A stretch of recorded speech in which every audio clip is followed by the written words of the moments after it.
Da quando è iniziata la crisi questa televisione è stata chiusa, il proprietario ha smesso di pagare i suoi impiegati, Georgios non riceve lo stipendio da 11 mesi e gli operai della TV, i giornalisti, i tecnici hanno deciso di occupare la sede e questa è la sala stampa dove lavorano i giornalisti. È mezzanotte e sono qui che stanno occupando la loro TV. Ci siamo impadroniti del segnale e trasmettiamo quello che vogliamo noi, perché molti di noi non ricevono la paga da mesi, alcuni da più di un anno. Non abbiamo più soldi per pagare le bollette e dare da mangiare ai nostri bambini. Da quanto non vi pagano? 9 mesi. Mio padre ha perso lavoro. Mia madre ha fatto richiesta per la pensione ma non l'ha ancora. Mio fratello è studente e non lavora. Così da 13 mesi in famiglia non abbiamo reddito. Io non ho più salario. A mia moglie, che è insegnante, hanno ridotto lo stipendio, come a tutti gli statali. Viviamo con un quarto di quel che guadagnavamo in passato. E noi dobbiamo anche nutrire i nostri 2 figli. È una situazione drammatica. Mi sembra che sia soprattutto la classe media a pagare il costo della crisi qui in Grecia. Non c'è più una classe media in Grecia. È stata dissolta dalle misure del governo e degli imprenditori.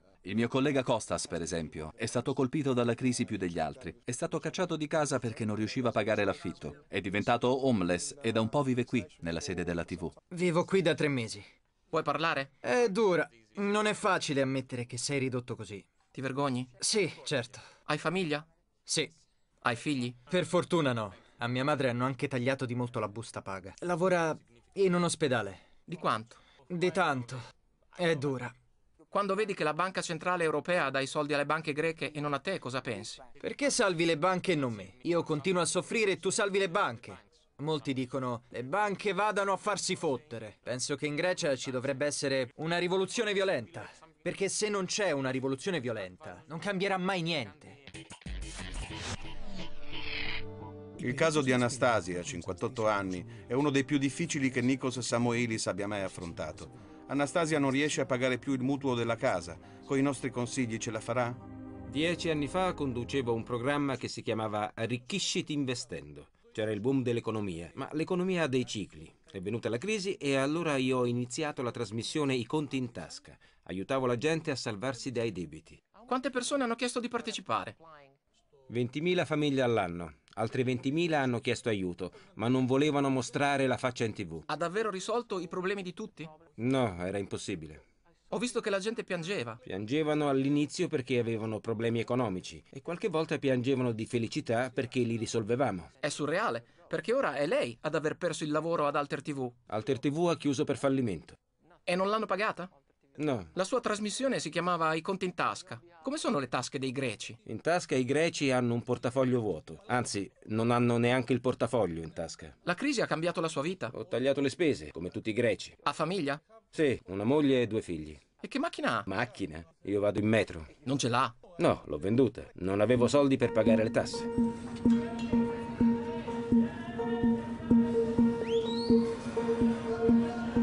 Come vanno gli affari?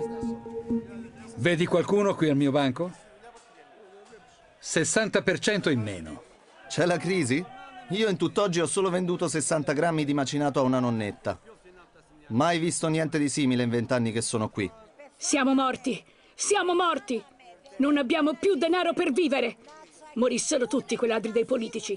Non vogliamo pagare più tasse. Non abbiamo più soldi. Ci hanno rubato tutto. Siamo morti. Strozzati, strozzati! Non abbiamo soldi per mangiare. Sto morendo! Morendo di fame! Ci hanno rubato i soldi e li hanno portati all'estero. Avevo 500 euro di pensione, me ne hanno tagliati 50. Non ho più i soldi per mangiare. Questa non è vita. Devono andare al diavolo i politici. Bisogna bombardare il Parlamento. I politici bisogna impiccarli tutti. Non dovevano toccare le pensioni. E le banche? Devono andare a farsi fottere. Guarda, mi hanno dato 150 euro. Non avevo soldi, ho venduto tutti i miei gioielli. È una cosa triste. Quali gioielli? Tutto. Tutto quel che avevo. Anche il suo anello di matrimonio, d'oro? Sì, sì, tutto quanto. Cosa sta comprando? Del cibo, per me e per i miei nipotini.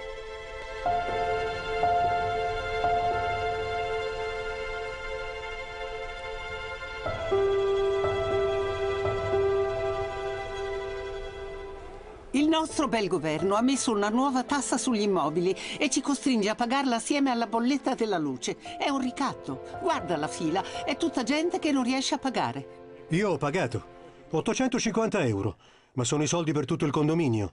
Io sono il portiere. Se non pagate vi tagliano la luce? Sì, ovvio. Dovevano farla pagare prima ai ricchi, a quelli con le ville, quelli con i soldi, non ai poveri. Io sono contro il sistema. Ma lei i soldi per pagare li ha? No, non ne ho. La mia coscienza mi dice che non devo pagare. Io ho un ristorante, l'affitto è aumentato, l'IVA è salita e mi tocca pagarla. Sono terrorizzata, dovrò chiudere. Mia figlia lavora con me, perderà il lavoro anche lei. Non mi sono rimasti neanche 10 euro per mangiare. Siamo sull'orlo del lastrico. Dobbiamo pagare per non andare a fondo. Sempre nuove tasse. Io ho finito tutti i miei risparmi e stavolta la bolletta non l'ho pagata. Non ho più soldi. Come posso fare? Il governo ha mandato noi anziani, noi orgogliosi anziani, davanti al plotone d'esecuzione. Vogliono farci fuori, vogliono fucilarci, ci vogliono abbattere. Il popolo greco la deve capire. Bisogna levare di torno tutto questo marciume. Arrivederci. Non so come fare. Vado a casa ad impiccarmi. Davanti a casa mia c'è un bel parco, andrò lì ad impiccarmi. Così finalmente troverò pace. Con il mio gesto voglio mostrare che quelli che ci governano sono tutti ladri. Ci stanno uccidendo. Io ho 78 anni. Mi sento solo. Piango e devo chiedere l'elemosina. Guarda, ora devo pagare 800 euro. Ho lavorato come un mulo tutta la vita e non mi resta niente altro da fare che impiccarmi. Io non ho più soldi. Non riesco a pagare la bolletta della luce. Neanche la tassa. Mi hanno staccato la luce. Non ho più la luce a casa. Quanto doveva pagare? 900 euro. Questa è solo la prima rata. Mi hanno tagliato lo stipendio di 400 euro. Sono una pensionata della compagnia elettrica. Lavoravo proprio qui. Ma vivete al buio? Sì, stiamo al buio. Usiamo le candele. Mio marito è pensionato. Mia figlia e suo marito sono disoccupati tutte e due e hanno una figlia di 2 anni.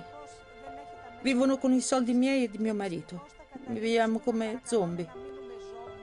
Vorrei morire, ma devo vivere per aiutare i miei figli. Ma lo sa che cosa significa una vita al buio?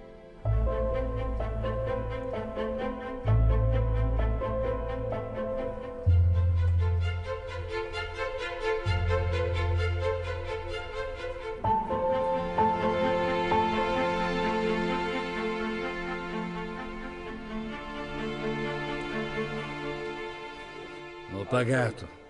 Cos'altro posso fare? Questi ladri del cazzo. Bastardi! Bastardi! Bastardi!